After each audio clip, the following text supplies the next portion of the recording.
Hi viewers, నమస్తే. మనతో ఉన్నారు ఈరోజు ప్రముఖ సీనియర్ జర్నలిస్ట్ డివిఎస్ గారు. సార్ నమస్తే. సార్ నమస్తే అండి.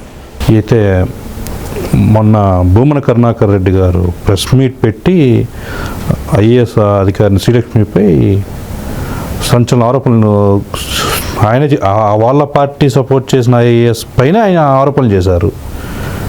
అయితే ఆయన చేసిన ఆరోపణలు ఏ విధంగా ఉన్నాయి, ఏంటి, అసలు ఏ విధంగా తీసుకోవాలి వాటిని? అంటే భూమనకి శ్రీలక్ష్మికి చెడిందా, శ్రీలక్ష్మికి జగన్మోహన్ రెడ్డికి చెడిందా? ఇప్పుడు భూమన కరుణాకర్ రెడ్డి చేసిన మాటల ఆయన మాటలా, జగన్మోహన్ రెడ్డి మాటలా?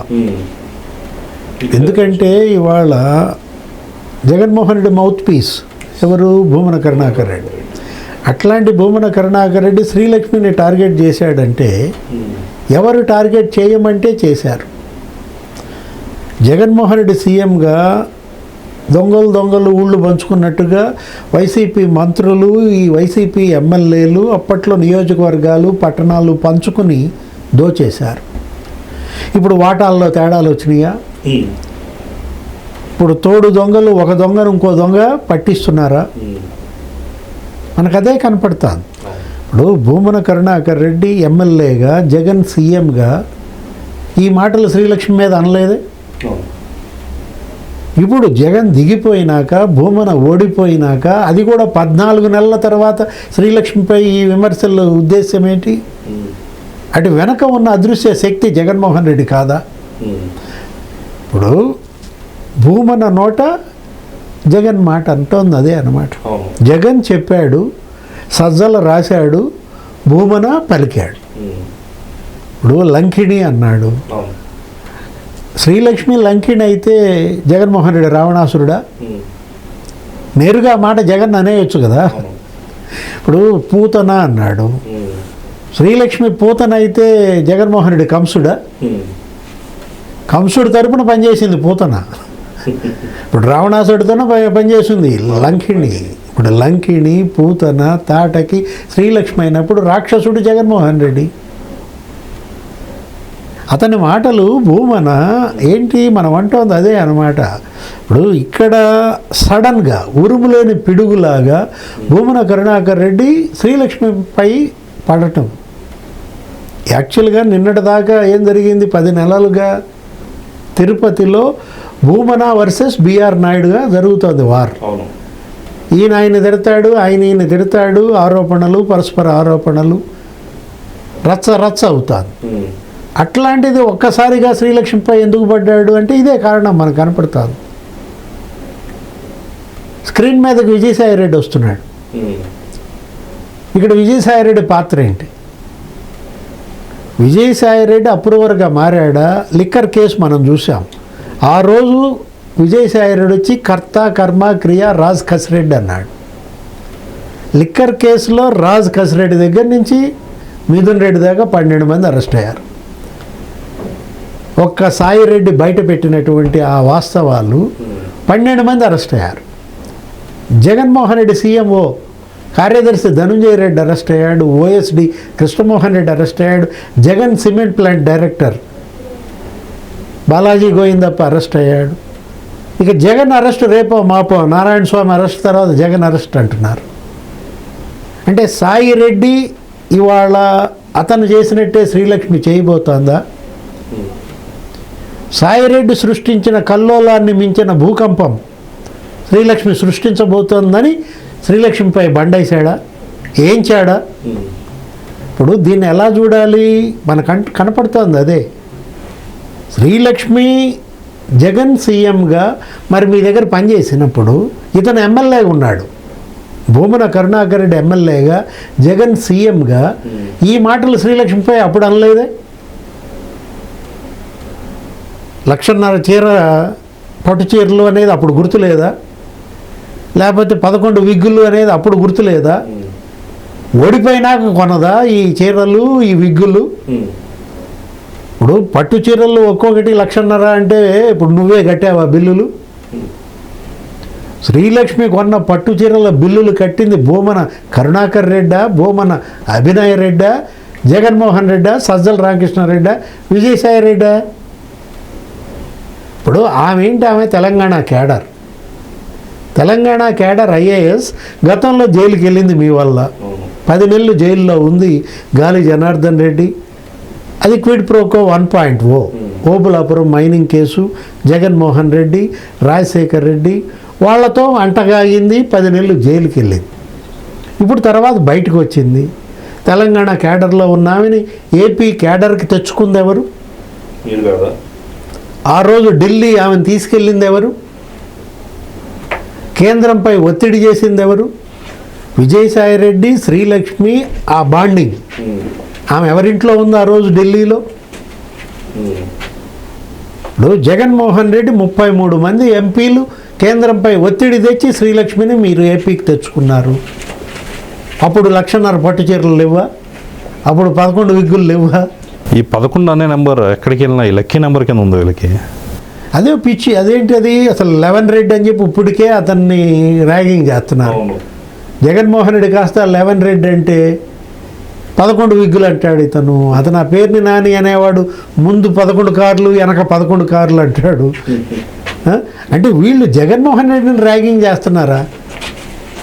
ఇప్పుడు నిజంగా టీడీఆర్ బాండ్స్ స్కామ్ అది 10,000 కోట్ల స్కామ్. జగన్ సీఎంగా మొత్తం అన్ని పట్టణాల్లో జనాన్ని దోచేశారు. రోడ్లు వేస్తున్నాం అని చెప్పి ఆ రోడ్ల వల్ల బాధిత కుటుంబాలకు డబ్బులు ఇవ్వకుండా ఆ డబ్బులు కూడా వీళ్ళే మింగేసిన పరిస్థితుల్లో, ఆ చెక్కులు కూడా వీళ్ళే మార్చేసుకున్న పరిస్థితుల్లో ఒక్క తణుకు మున్సిపాలిటీలో 700 కోట్లు. చిన్న మున్సిపాలిటీ తణుకు 700 కోట్లు. కారుమూరి నాగేశ్వరరావు, కారుమూరి సునీల్. విశాఖపట్నంలో ఎంవివి సత్యనారాయణ. టీడీఆర్ బాండ్స్ ద్వారా సాయిరెడ్డి ఎంత బెనిఫిట్ పొందాడు, గుడివాడ అమర్నాథ్ బెనిఫిట్ ఎంత, సుబ్బారెడ్డి ఎంత పొందాడు. అసలు విశాఖపట్నంలో టీడీఆర్ బాండ్స్ స్కామ్ ఎంత? కొన్ని వేల కోట్లు. ఒక తిరుపతిలోనే 2,000 కోట్లు అంటున్నారు.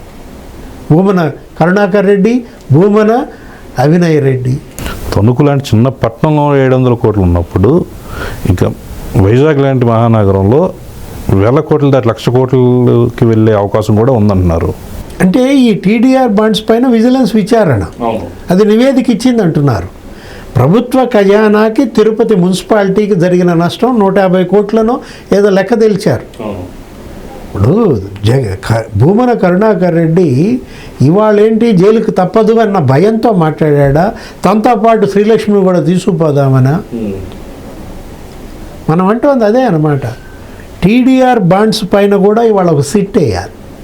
లిక్కర్ కేసు పైన ఎలా అయితే స్పెషల్ ఇన్వెస్టిగేషన్ టీం ఒక కొలిక్కి తీసుకొచ్చిందో, ఒక లాజికల్ ఎండ్కి దాన్ని తీసుకొస్తోందో, అదేవిధంగా అన్ని పట్టణాల్లో టీడీఆర్ బాండ్స్ పేరుతో వీళ్ళు కొల్లగొట్టిన 1,000 కోట్లు వాటిని రికవరీ చేయాలి. ఎవరైతే రోడ్ల విస్తరణ, ఆ రోడ్ల నిర్మాణంలో నష్టపోయారు, ఇళ్ళు కోల్పోయారు, స్థలాలు కోల్పోయారు, ఆ బాధితులకి న్యాయం చేయాలి. ఈ డబ్బు ఎవరైతే ఇవాళ మొత్తం స్వాహా చేశారో అది కక్కించాలి, బాధితులకు న్యాయం చేయాలి. ఈ దోషులందరినీ కూడా ఇవాళ జైళ్ళకి పంపాలి. ఇప్పుడు శ్రీలక్ష్మి ఇవాళ ఆమె ఏమి మనం ఇవాళ నీతి నిజాయితీ పర్రాలని మనమేమి ఇవ్వట్లేదు సర్టిఫికేట్. శ్రీలక్ష్మికి ఇవాళ తోడు దొంగ భూమన కరుణాకర్ రెడ్డి. అందరూ దొంగలే కదా. మీరందరూ ఇవాళ ఊళ్ళు దోపిడీ చేశారు. నియోజకవర్గాలు, పట్టణాలు, మొత్తం రాష్ట్రం అంతా వీళ్ళు దోచుకున్నారు. మీ వాటాల్లో తేడాలు వచ్చి వాళ్ళు ఒకళ్ళొకళ్ళు పట్టిస్తున్నారు. ఇప్పుడు భూమన కరుణాకర్ రెడ్డి ప్రెస్ మీట్ మీద ఇంతవరకు శ్రీలక్ష్మి ఎందుకు నోరు తెరవలే? జగన్మోహన్ రెడ్డి ఎందుకని నోరు తెరవలే? ఇప్పుడు ఇక్కడ ఈ మొత్తం పైన ఇవాళ ఇంతవరకు అసలు భూమన కరుణాకర్ రెడ్డికి నోటీసులు ఇచ్చారా? టీడీఆర్ బాండ్స్ పైన ప్రత్యేకించి శ్రీలక్ష్మి పేరు చెప్పకపోయినా అతను చేసిన విమర్శల పైన ఇవాళ పిలిపించాలి. భూమన కరుణాకర్ రెడ్డి నా దగ్గర ఆధారాలు ఉన్నాయన్నాడు. ఆమె ఎక్కడెక్కడ కొన్నది ఏంటి, ఆ పట్టు చీరలు లేకపోతే విగ్గులు మొత్తం నాకంతా తెలుసు అన్నావు కదా. ఆ తెలిసిందేదో ఇవాళ నువ్వు వచ్చి పోలీస్కి చెప్పాలి. అతనికి నోటీసులు ఇవ్వాల్సిన బాధ్యత ఈ ప్రభుత్వం పైన ఉందన్నమాట. భూమన కరుణాకర్ రెడ్డి ఇవాళ ఆ మొత్తం తన దగ్గర ఉన్న ఆధారాలన్నీ కూడా ఇవాళ మరి ప్రభుత్వానికి ఇస్తే దానిపైన ఎంక్వైరీ చేయాలి, దోషుల్ని కఠినంగా శిక్షించాలి. ఇది ప్రజల డిమాండ్. అయితే తన ఇంట్లో ఒక వివాహానికి 1000 కోట్ల వరకు తన భరణం ఇవ్వనుందని చెప్పి ఒక మీడియా ఛానల్లో ప్రచారం జరుగుతుంది శ్రీలక్ష్మి గారు. అంటే ఒక ఐఏఎస్ అధికారి 1000 కోట్ల వరకు సంపాదించింది అంటే వీళ్ళు ఇంకా ఎన్ని లక్షల కోట్లు సంపాదించారనుకోవచ్చు. అంటే ఒకటి ఇక్కడ ఏంటి, ఆమె మరి జగన్మోహన్ రెడ్డి సీఎంగా ఇక్కడ బాధ్యతలు నిర్వహించింది. ఏది పట్టణాభివృద్ధి శాఖ ముఖ్య కార్యదర్శిగా పనిచేసింది. అసలు ఎంతమంది దగ్గర ఆమె అక్రమ వసూళ్లకు పాల్పడింది, ఏ విధంగా అధికార దుర్వినియోగం చేసింది, అవినీతి కుంభకోణాలకి పాల్పడింది, వీటన్నిటిపైన విచారణ జరిపించాలి. ఇప్పుడు తనేంటి ఏదో మచిలీపట్నంలో వాళ్ళ నాన్న విగ్రహం పెట్టింది, ఎర్ర నారాయణ స్వామి ఏదో ఉంది. ఆయన ఏదో ఎక్కడో దీంట్లో పనిచేశాడు, ఏది ఇరిగేషన్ డిపార్ట్మెంట్లో. ఆయన ఏమైనా స్వాతంత్ర సమరయోధుడా? ఆయన విగ్రహం నెలకొల్పాల్సిన అవసరం ఏంటి ఆ పార్కులో? దాని వెనక పేరుని నాని పాత్ర ఏంటి? మచిలీపట్నం మున్సిపాలిటీలో ఏం జరిగింది? అక్కడ శ్రీలక్ష్మి తండ్రి విగ్రహం పెట్టాల్సిన అవసరం ఎందుకు వచ్చింది? ఒక ప్రభుత్వ ఉద్యోగి విగ్రహం పెట్టడం ఏంటి? దానికి 5 లక్షలు ఏమో ఆమె ఇస్తానంది, ఇచ్చిందా?